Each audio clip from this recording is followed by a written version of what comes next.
There was, God, I can't remember the name of the project, and which is a shame because I read about it I did a little bit of research, kind of reading up on the history of Red Flag and fighter weapons school, because I also went to fighter weapons school also.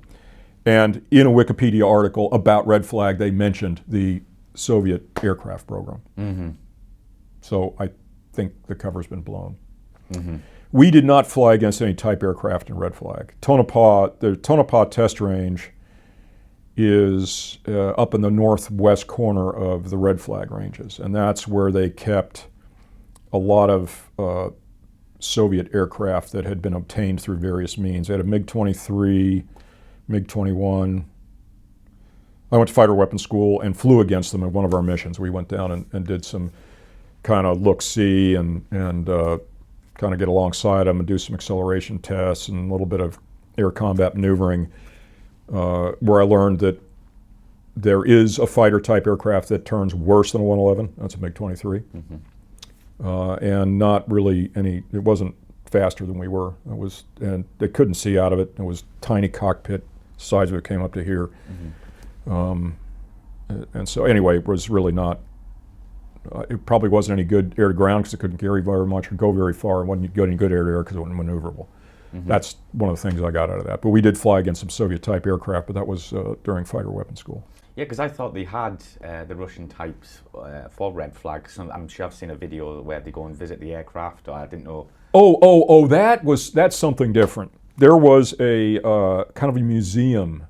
Oh, is that okay? There was a museum down there where they had Soviet surface-to-air missile systems and aircraft systems. They had some aircraft that were parked, static display kind of things. Mm-hmm.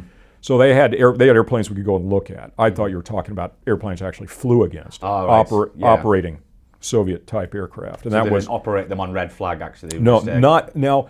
I think if memory serves, the Wikipedia article about Red Flag had a picture of that. Mm-hmm. That never happened when I was there. Right. When I went to fighter weapons school, that's when we flew. We had one mission that went down to the Tonopah test range, and when I say down, the F-111 fighter weapons school was geographically separated. It was up at the school was based up in Mountain Home, Idaho. Mm-hmm. That got us off the ramp, made support for the airplane easier, and we had the range. We could easily go from Mountain Home down to the Nellis ranges and back. Depending on the mission, we might hit a tanker on the way there or back, but we didn't even need to do that. Which kind of brings up, even though it's not a Red Flag, it does bring up the fighter weapons school. At the end of it, it was a Red Flag-like scenario. Perhaps a higher level of intensity than that, because you're kind of training, kind of graduate level stuff. Mm-hmm. And this is one mission that kind of a significant emotional event kind of thing. We did things back then that were probably patently stupid. Operation Frequent Manhood kind of stuff. If it wasn't scary, we look at it back on it now, it's just like, what the Lord were we thinking? Well, one of the things we didn't have, the F-111F has paved tack on it. And so it could launch a weapon. Its best maneuver was what we call a toss, where it'd come in at like 600, 700 knots, 200 feet off the deck, TFR. And then from about 6 miles out, it would pull up to 45 degrees.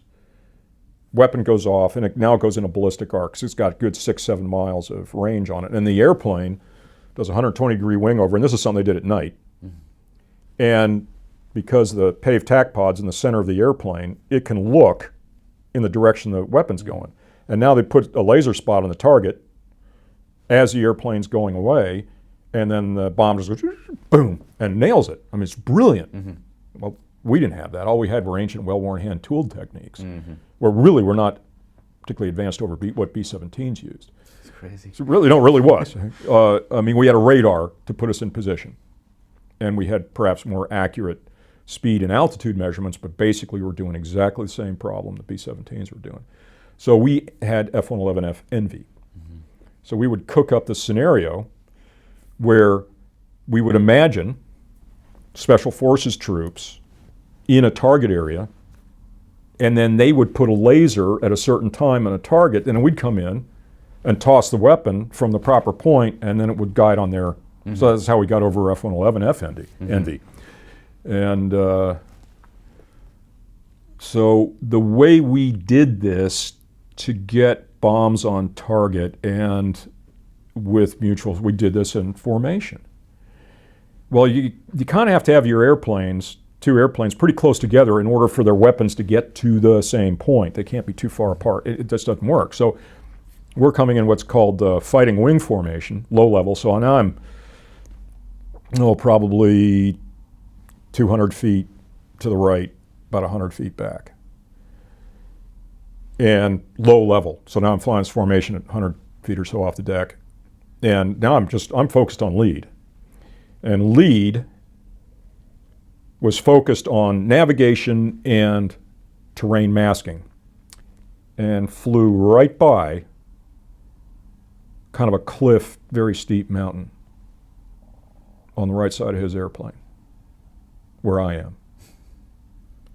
And the only reason I didn't hit it was because it was early in the morning and the sun went behind. The sun suddenly got dark, and I'm like, whoa. Haul back in the stick, clear the mountain. And these missions they have instructors orbiting overhead, so they could critique the mission afterwards. So they knew what was going on. It's like, oh my God, he just died. Oh, he didn't. Ooh, I bet that was a scary moment. Right, yeah, it really was. And if it had been an afternoon sortie, I think I'd probably hit the mountain, because I would not. You're so focused on lead, and lead is now he's flying and I couldn't blame lead for this. I'd have done the same thing, because this is not something we ever did. Yeah. Right. You're never thinking about. You're always thinking about. Okay, I'm kind of a solo airplane. I'm doing my own terrain masking. This guy, if we're flying low level with another airplane, he's a mile and a half away. He's doing his own terrain masking issues.